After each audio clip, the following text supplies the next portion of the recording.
Syederalun seratusan massa yang menamakan dirinya tahanan politik dan narapidana politik Selasa melakukan unjuk rasa di depan gedung DPR Aceh. Selain menuntut diberikan hak sesuai amanah MOU Helsinki, massa juga meminta diberikan jaminan sosial dan pekerjaan yang layak, tanah, serta rumah. Dalam orasinya, pengunjuk rasa mengaku belum mendapatkan hak-haknya meski usia perdamaian Aceh sudah 11 tahun.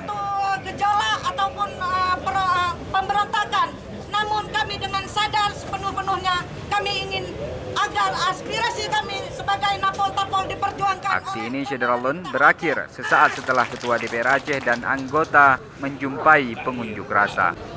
Dari Banda Aceh, Reza Munawir, Serambi On TV.